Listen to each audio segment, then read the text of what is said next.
नमस्कार, स्वागत है आपका के न्यूज़ इंडिया में और मैं हूं आपके साथ हिमांशु श्रीवास्तव। अब रुक करते हैं खबरों की ओर। बढ़िया जानकारी आपको दिल्ली से बता रहे हैं, जहां प्रधानमंत्री मोदी का आज होगा मन की बात कार्यक्रम। पीएम मोदी सुबह 11 बजे से मन की बात को आकाशवाणी पर प्रसारित होगा। वहीं मन की बात के कार्यक्रम को लेकर देश विदेश के लोगों को अपने विचार साझा करेंगे पीएम मोदी।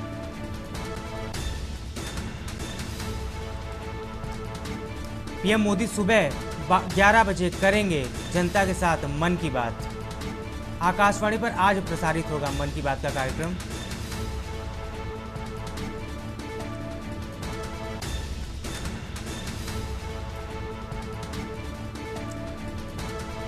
पीएम मोदी सुबह 11 बजे आवाम के साथ मन की बात करेंगे। आकाशवाणी पर प्रसारित होता है ये कार्यक्रम। देश विदेश के लोगों से अपने विचार भी साझा करेंगे प्रधानमंत्री। मन की बात कार्यक्रम का आज होगा 125वां एपिसोड। पीएम मोदी आज मन की बात कार्यक्रम सुबह 11 बजे से पीएम मोदी करेंगे मन की बात। आकाशवाणी पर आज प्रसारित होगा मन की बात कार्यक्रम, जिससे पीएम मोदी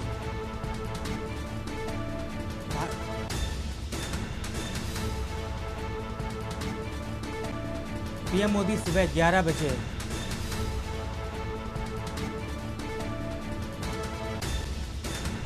इस पर ज़्यादा जानकारी के लिए हमारे साथ संवाददाता अखिलेश जुड़ चुके हैं। अखिलेश, आपसे जानना चाहेंगे मोदी के मन की बात कार्यक्रम को लेकर क्या जानकारी है आपके पास?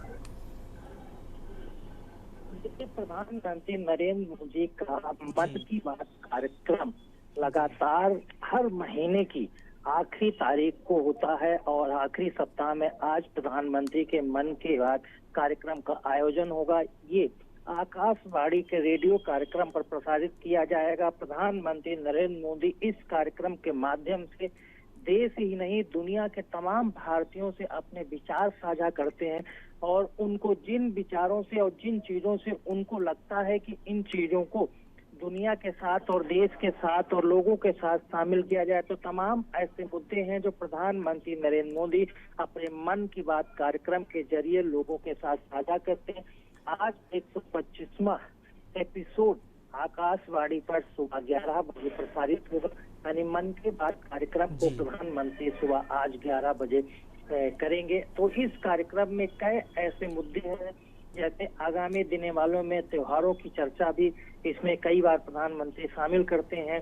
अगर परीक्षाएं चल रही हैं तो उनको, अगर किसी खास कार्यक्रम होने वाला है, इस बार गणेश चतुर्थी का कार्यक्रम चल रहा है, आगे वाले दिनों में दीपावली का कार्यक्रम भी आना है, तो उम्मीद की जा सकती है कि इस तरह के कई अहम मुद्दे होंगे जो प्रधानमंत्री के मन के वक्त की बात कार्यक्रम में शामिल होंगे।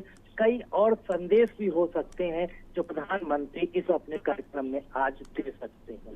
अखिलेश जी, शुक्रिया आपका, आप बने रहिएगा हमारे साथ। मन की बात कार्यक्रम का आज होगा 125वां एपिसोड। पीएम मोदी का आज होगा मन की बात कार्यक्रम।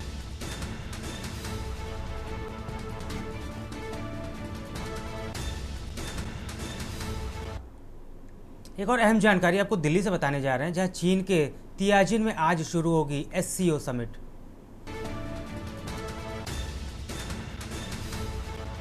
एससीओ समिट में भाग लेने चीन पहुंच चुके हैं पीएम मोदी।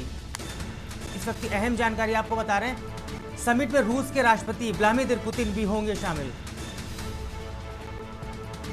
प्रधानमंत्री मोदी की चीन के राष्ट्रपति जिनपिंग से होगी वार्ता। इस वक्त की अहम जानकारी आपको बता रहे हैं, भारत और चीन के बीच कई मुद्दों पर होगी द्विपक्षीय बैठक। पीएम मोदी और रूस के राष्ट्रपति पुतिन की भी होगी मुलाकात। पीएम की मीटिंग से भारत और रूस के रिश्ते होंगे और भी मजबूत। पीएम की मीटिंग से चीन के साथ रिश्ते और बेहतर होने की भी उम्मीद जताई जा रही है। चीन के तियाजिन में आज से शुरू होगी एससीओ समिट। एससीओ समिट में भाग लेने चीन पहुंच चुके हैं पीएम मोदी। समिट में रूस के राष्ट्रपति व्लादिमीर पुतिन भी होंगे शामिल। प्रधानमंत्री मोदी को चीन के राष्ट्रपति जिनपिंग से होगी वार्ता। भारत और चीन के बीच कई मुद्दों पर यह द्विपक्षीय बैठक होने जा रही है। इसके साथ ही पीएम मोदी और रूस के राष्ट्रपति पुतिन भी पीएम के साथ बैठक करेंगे। आपको बता दें, पीएम की मीटिंग से भारत और रूस के रिश्ते और भी मजबूत होंगे और इसके साथ साथ पीएम की मीटिंग से भारत और चीन के रिश्ते भी बेहतर होने की उम्मीद जताई जा रही है।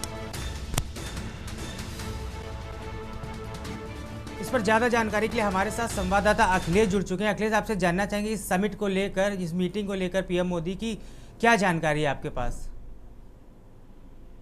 देखिए, चीन होने वाले एससीओ की समिट में प्रधानमंत्री नरेंद्र मोदी आज शामिल हो रहे हैं और इस पर देश ही नहीं, चीन ही नहीं, रूस ही नहीं, पूरी दुनिया के देशों की नजर टिकी हुई है। खासकर कह सकते हैं अमेरिकी देश के तमाम लोगों की खासकर इस पर नजर टिकी है और अमेरिकी राष्ट्रपति डोनाल्ड ट्रंप भी अपनी नजर बनाए हुए, क्योंकि जिस तरह एससीओ समिट में भारत, रूस और चीन एक साथ शामिल हो रहे हैं और खासकर इसमें सबसे अहम है कि प्रधानमंत्री नरेंद्र मोदी की जो रूस के राष्ट्रपति व्लादिमीर पुतिन के साथ और चीन के राष्ट्रपति जिनपिंग के साथ जो द्विपक्षीय अलग अलग बातें होनी है और मीटिंगें होनी है, इनमें उन सभी, चाहे वो कूटनीतिक क्षेत्र हो, अंतर्राष्ट्रीय स्तर पर औद्योगिक व्यापार हो, चाहे एक दूसरे के साथ आर्थिक सहयोग के मामले हो, या फिर दोनों देश जब द्विपक्षीय वार्ता में बैठेंगे तो उसमें टैरिफ, जो जिस तरह से अमेरिका लगातार एक ऑर्डर देने का, टैरिफ वार का काम शुरू कर रहा है, उससे चीन भी प्रभावित है और भारत भी प्रभावित है। तो द्विपक्षीय वार्ता जब भारत और चीन के बीच होगी, यानी प्रधानमंत्री नरेंद्र मोदी और राष्ट्रपति जिनपिंग के बीच जब बैठक होगी, तो इसमें भी ये अहम मुद्दा हो सकता है कि किस तरह से अमेरिका अपने एक के बाद एक ऑर्डर देते हुए एक तानाशाही जैसा रवैया अपनाता है, तो क्या उसका विकल्प भारत चीन मिलकर कर सकते हैं। इसी तरह की प्रधानमंत्री नरेंद्र मोदी की बैठक व्लादिमीर पुतिन के साथ होगी, तो वैसा ही व्यवहार अमेरिका का रूस के साथ भी रहता है और रूस भारत का सबसे पुराना सहयोगी, मजबूत, एक साथ खड़े होने रहने वाला देश है। तो भारत के संबंध पहले से बहुत मजबूत है और इनको और अधिक मजबूती देने के लिए तो आज द्विपक्षीय वार्ता पुतिन और मोदी के बीच में होगी। तो ये अहम बात कही जा सकती है कि आज जो अमेरिका जिस तरह का रवैया दोनों देशों के साथ अपनाता है, क्या उसके विकल्प पर एक चर्चा हो सकती है।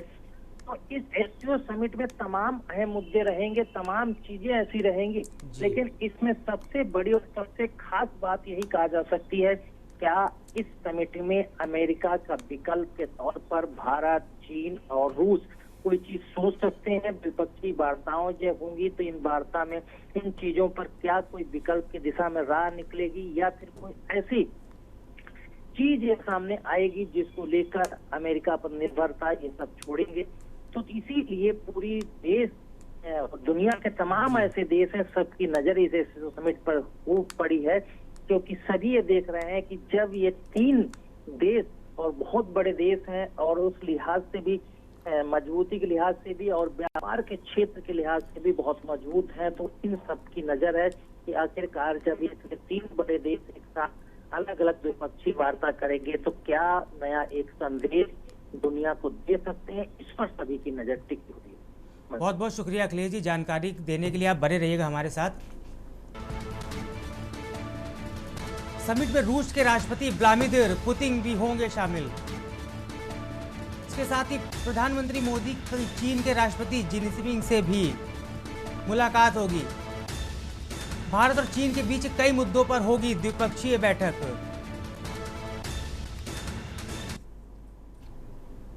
एक और अहम जानकारी आपको दिल्ली से बता रहा है, जहां राष्ट्रीय खेल दिवस पर देश भर में कार्यक्रम का आयोजन होने वाला है। आयोजन में दिल्ली में 3 दिवसीय राष्ट्रीय खेल का आयोजन किया जाएगा।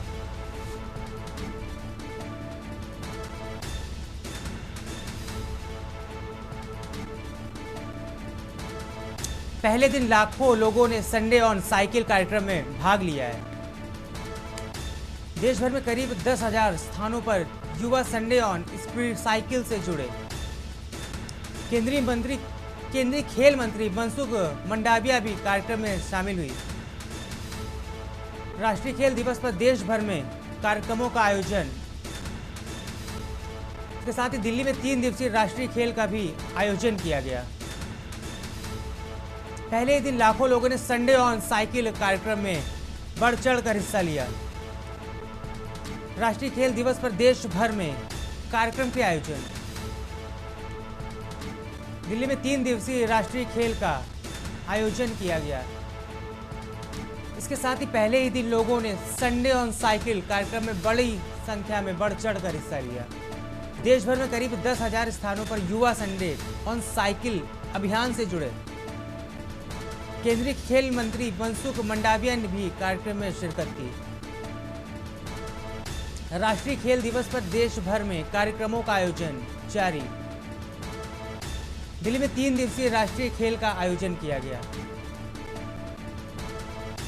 इस पर ज्यादा जानकारी के लिए हमारे साथ विशेष संवाददाता अखिलेश जुड़ चुके हैं। अखिलेश जी, आपसे जानना चाहेंगे इस खबर को लेकर क्या जानकारी है आपके पास, जो कार्यक्रम का आयोजन किया जा रहा है राष्ट्रीय खेल दिवस पर?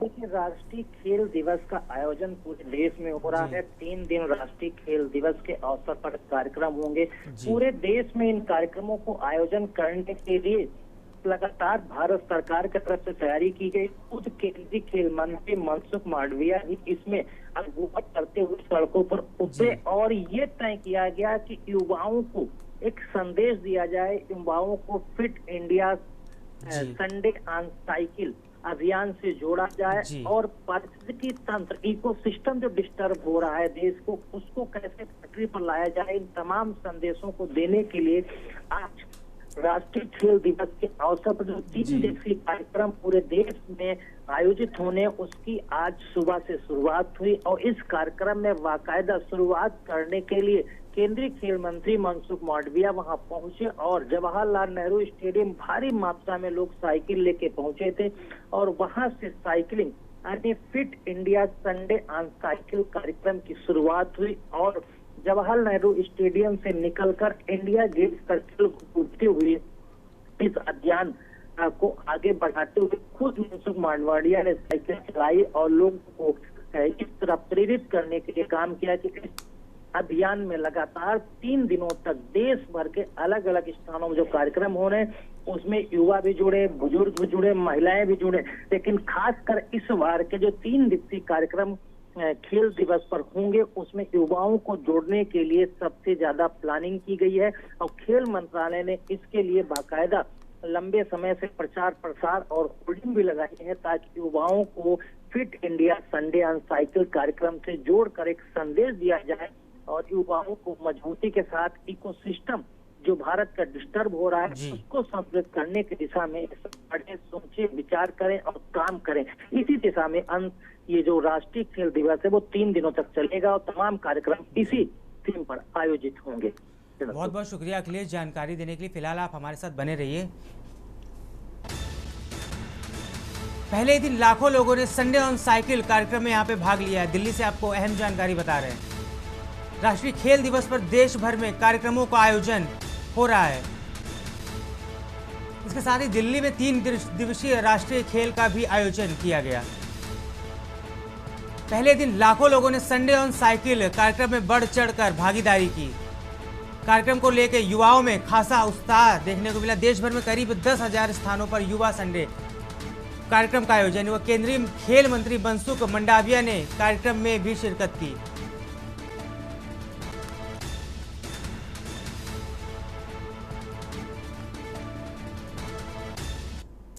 वक्त तो चला छोटे से ब्रेक का, जल्द लौटेंगे। आप देख रहे हैं के न्यूज, खबरों का सारथी। ब्रेक के बाद आपका स्वागत है। बात करते हैं बहराइच की, जहां एसटीएफ और बदमाशों के बीच यहां पर मुठभेड़ हुई है। 4 बदमाशों से एसटीएफ और पुलिस की मुठभेड़ हुई। मुठभेड़ में एक बदमाश को गोली भी लगी है। आपको बता दें, पूर्व जिला पंचायत अध्यक्ष की हत्या करने आए थे बदमाश। बहराइच से इस वक्त की आपको अहम जानकारी बता रहे हैं। 4 बदमाशों से एसटीएफ और पुलिस की मुठभेड़ के दौरान एक बदमाश के लगी गोली। आपको बता दें, पूर्व जिला पंचायत अध्यक्ष की हत्या करने आए थे बदमाश। बड़ी हत्या को रोका गया। पूर्व अध्यक्ष की हत्या करने आए थे 4 बदमाश। अहम जानकारी आपको इस वक्त बहराइच से बता रहे हैं। पकड़े गए सभी बदमाश बाराबंकी जिले के निवासी बताए जा रहे हैं। आरोपितों में पूर्व अध्यक्ष का रिश्तेदार भी शामिल हुए। इस वक्त की आपको अहम जानकारी बहराइच से बता रहे हैं। 4 बदमाशों से एसटीएफ व पुलिस की मुठभेड़ हुई है। पुलिसिया कार्रवाई में एक बदमाश के गोली भी लगी है। बहराइच एसटीएफ और बदमाशों के बीच ये मुठभेड़ हुई है।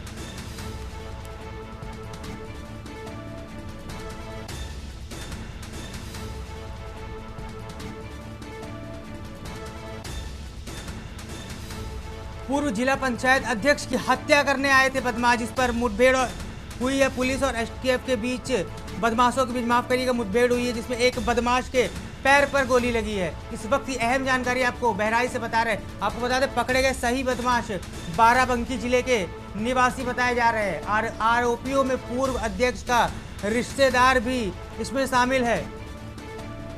4 बदमाशों से एसटीएफ और पुलिस की मुठभेड़ हुई, जिसमें एक बदमाश को गोली लगी है। ये सारे बदमाश बहराइच के बताए जा रहे हैं। इस वक्त की बड़ी खबर आपको बता रहे हैं बहराइच से।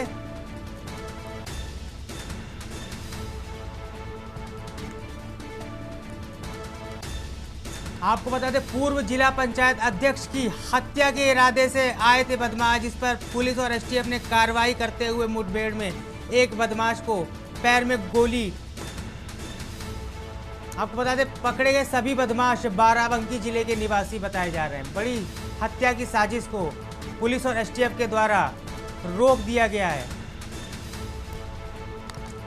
4 बदमाशों से एसटीएफ व पुलिस की मुठभेड़ हुई है, जिसमें एक बदमाश को गोली लगी है।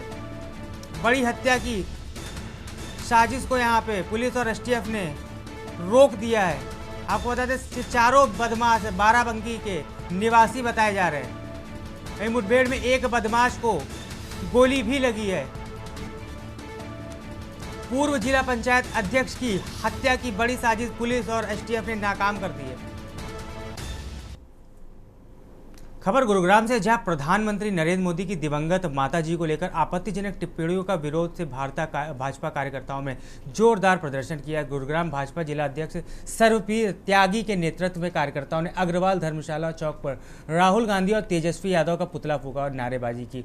भाजपा ने इस कत्र को शर्मसार और निंदनीय बताया। इस दौरान महिला मोर्चा की प्रदेश अध्यक्ष उषा प्रियदर्शी ने कहा कि बिहार विधानसभा चुनाव प्रसार के दौरान राहुल गांधी और तेजस्वी यादव ने अपनी नीच मानसिकता का परिचय दिया। उन्होंने जनसभा में मौजूद अपने कार्यकर्ताओं द्वारा प्रधानमंत्री की दिवंगत माताजी के खिलाफ अभद्र भाषा का प्रयोग करवाया, जो भारतीय संस्कृति और मर्यादा के खिलाफ है। प्रियदर्शी ने कहा कि बिहार की पावन भूमि ने गुरु गोविंद सिंह, भगवान महावीर, आर्यभट्ट और डॉक्टर राजेंद्र प्रसाद जैसे महापुरुष दिए हैं। ऐसी भूमि पर इस प्रकार की निम्न स्तरीय राजनीति करना दुर्भाग्यपूर्ण है। उन्होंने विश्वास जताया कि बिहार की संस्कारी जनता इस अपमान का करारा जवाब देगी। वहीं आपको बता दें प्रदर्शन में बड़ी संख्या में भाजपा कार्यकर्ता और महिला मोर्चा की सदस्याएं मौजूद रही। सभी ने एक स्वर में इस बयान की कड़ी निंदा करते हुए राहुल गांधी और तेजस्वी यादव से माफी की मांग की है।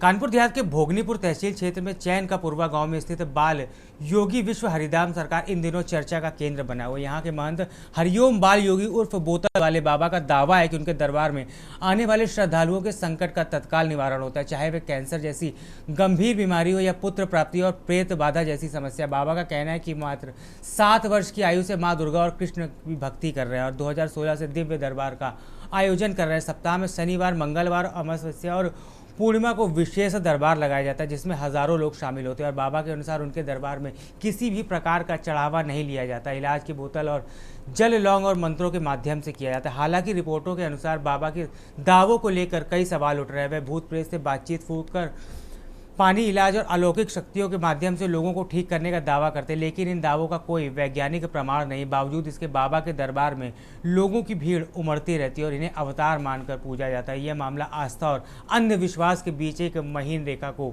उजागर करता है।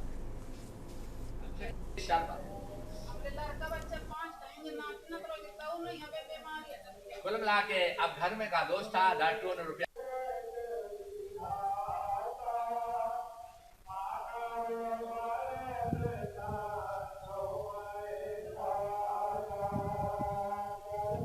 फोटो हमारे बच्चे 2 दारू पीते हैं अरे राम, और वो जो है जब लड़ाई झगड़ा करेंगे तो बाबा के पास समस्या लेके ये है, हमारे बच्चे जो दारू पीते हैं आपस में लड़ते हैं, फिर हमको थाने तक जाना पड़ता है, थाने वाले तहरीर बना के कोर्ट भेज देते हैं।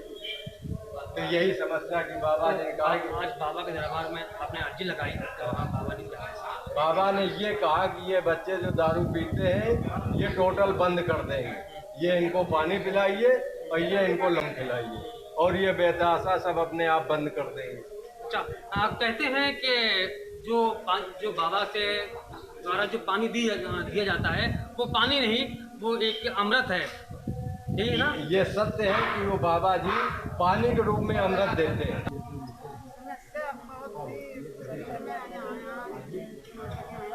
थोड़ा तेज बोलिए।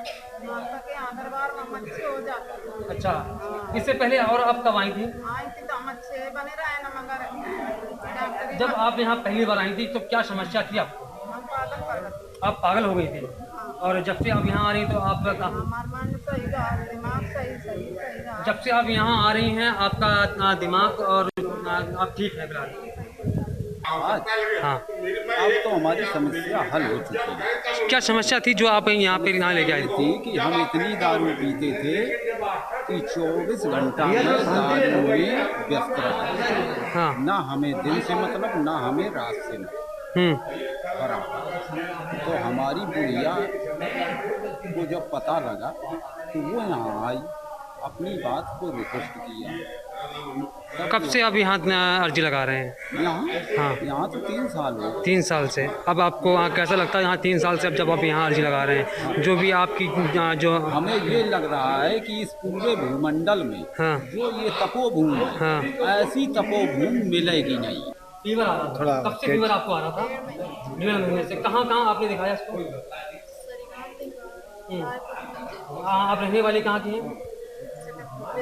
बिदनू के पास के यहाँ रहने वाली। आपकी अर्जी लगी उसके बाद आप पहली बार आई। अच्छा, पहली बार आई हैं। तो अब आपको कहाँ कैसा राहत मिली? अब आपको ठीक है, राहत यहाँ मिली? आपने कहाँ आपने इसमें इलाज करवाया? कितना पैसा आपका लगा था और यहाँ पे क्या लगा? 100 रुपये। अच्छा, अब आपको ठीक है, यहाँ आराम मिल गया आपको? और अब आपको यहाँ कब बुलाया गया? 7 तारीख को। जनपद कानपुर देहात के भोगनीपुर के आगे जो कि एक बिल्हापुर ग्राम पंचायत के पास चैन का पुरवा पड़ता है, जहाँ बोतल वाले बाबा का धाम है। और वहीं हम आज आए हुए हैं, उनसे पूछते हैं, जानकारी लेते हैं कहाँ से लोग आते हैं। मालूम पड़ता है कि कैंसर के जो लोग यहाँ आते हैं तो वो राहत की सांस लेके जाते हैं। क्या आखिर में ऐसी हकीकत है? बोतल वाले बाबा के पास जब आते हैं और वो जो पानी देते हैं फूंक मार के, क्या हकीकत में उनका जो कैंसर है वाकई में खत्म होता है? आइए हम उनसे रूबरू हम आपको मुलाकात करवाते हैं और पूछते हैं क्या हकीकत है। बाबा, हमारे टीवी में आपका बहुत बहुत स्वागत है। इसी के साथ जय श्री राम, जय हरिराम सरकार, जय मां शारदा भवानी, जय श्री राधे, जय श्री कृष्णा, जय श्री कृष्णा। बाबा, आपके पास काफी दूर दूर से लोग आते हैं। कहाँ से लोग आपके पास आते हैं? बोतल लेते हैं ना, बोतल। यहाँ तो यह सिद्धि शक्तिपीठ हरिराम सरकार चैन का पुरवा भोगनीपुर और यमुना के किनारे स्थित मान सिद्धि दरबार है, जो कि जल अमृत और लौंग दिया जा रहा है। जहाँ बम्बई, दिल्ली, देहरादून और भारत के कोने कोने से, वेस्ट बंगाल, कोलकाता, दिल्ली, मुंबई, बिहार, पटना, चेन्नई, बाबा आप कई दूर दराज से देशों से बता कि आप लोगों ने सुना और देखा कि हकीकत क्या है, और जो यहाँ पे लोग अर्जी लगाने आते हैं वाकई में लोग राहत की सांस लेके जाते हैं। और यहाँ जो कैंसर की अभी तक जो भी लोग आए हुए हैं अर्जी लगवाने के लिए, जो यहाँ पे लोग आए और यहाँ से गए वो राहत की सांस लेके गए। कानपुर देहात से अरमान मलिक। खबरों में फिलहाल इतना है। बने रहिए के न्यूज़ इंडिया के साथ। नमस्कार। आप देख रहे हैं के न्यूज़, खबरों का